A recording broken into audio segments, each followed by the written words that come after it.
What's up, muscle car people? This is Bringing Muscle Cars, and I'm Matt. Today, maybe we might make it through a full install by myself. Probably not. I'll get bored and I'll quit. But today, we're gonna install some gauges.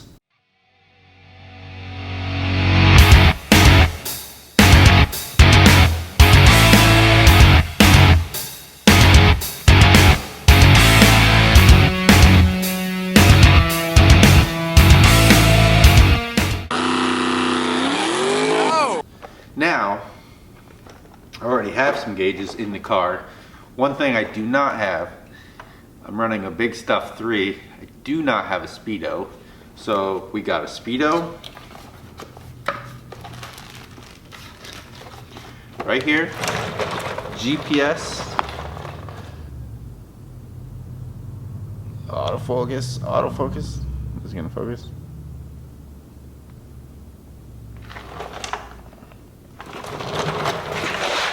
And we also have a boost gauge. So I haven't been running a boost gauge, but the more gauges you have, the better. So running a boost gauge, I'm gonna install the boost gauge, and actually we are going to install both of them in the vents, in the dash, using these eBay, I wanna say they're Roush knockoffs, probably 3D printed, but that's what we're gonna use. And we're gonna go from there, and hopefully we can get this installed done. So let's take a look at the inside of the car. This is the two part numbers for the gauges. So this is the GPS gauge, at least I'm assuming so, because it says GPS, and then boost gauge over here.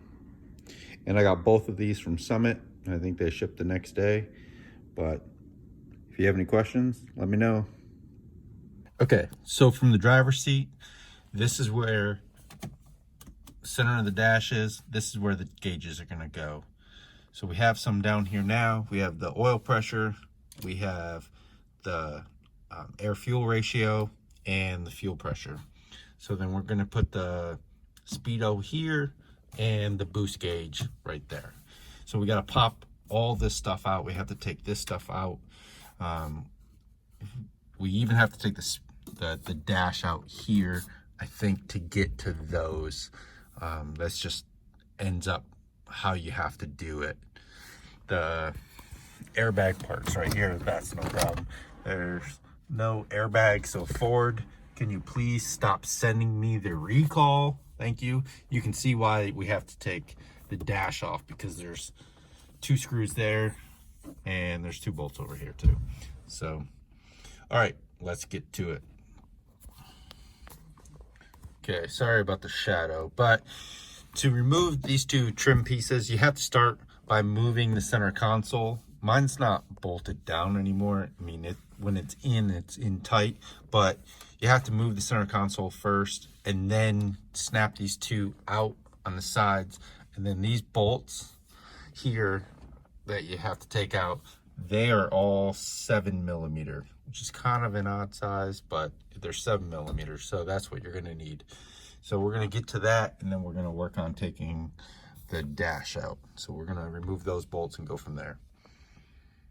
Okay, so to get the dash trim piece out, so you can get to these bolts right here, all you really do is just grab it and you just tug it.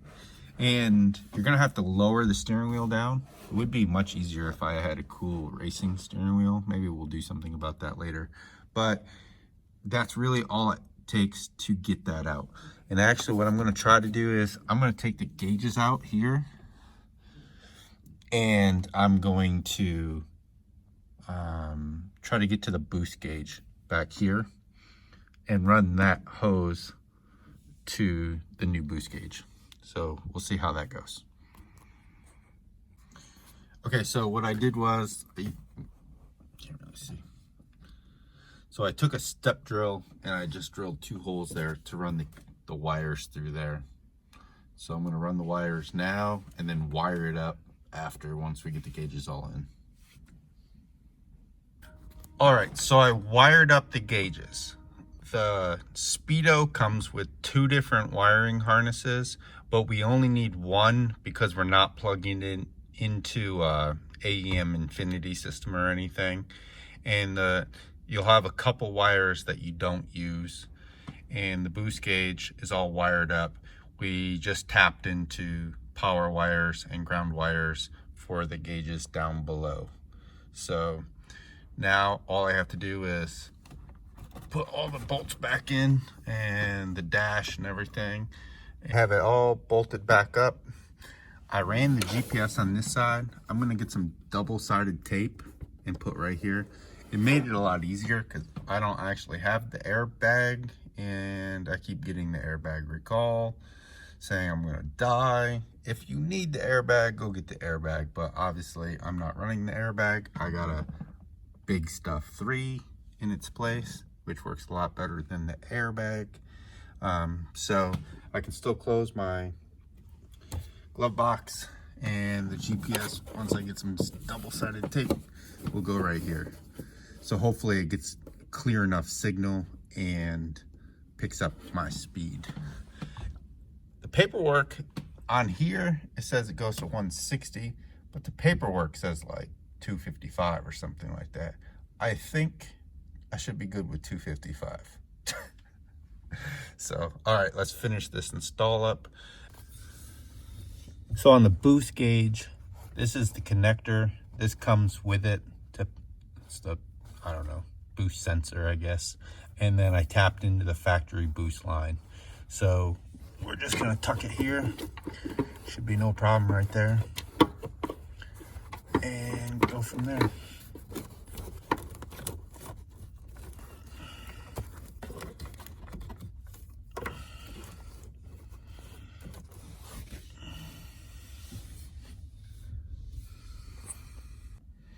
Remember this, wow, it looks really dusty in this picture. I don't know if it is or not. But either way, the trim gauge for this bezel is just snaps in. There's no screws or anything, so I just snapped it in. I do have a shift light, so that is set up. And this is what it looks like. So this is what it looks like. I don't have the battery hooked up, so I'm not going to start the car or turn it on so we can see them at least turn on. But they should be all good to go. And now I kind of feel like Jared, because Jared loves gauges. But I stuck with all AEM gauges. They just look nice. I got one, so then I stuck with that for the rest of them. So if you have any questions, I'll put the part numbers down below. But it's a pretty simple install. I like the bezel ones. I'm gonna put a trans temp gauge over here for drag week. So if you have any questions on that, just hit me up down below. Let me know what you think. And if you're like us and you have a fast car, you better bring it. Thanks for watching.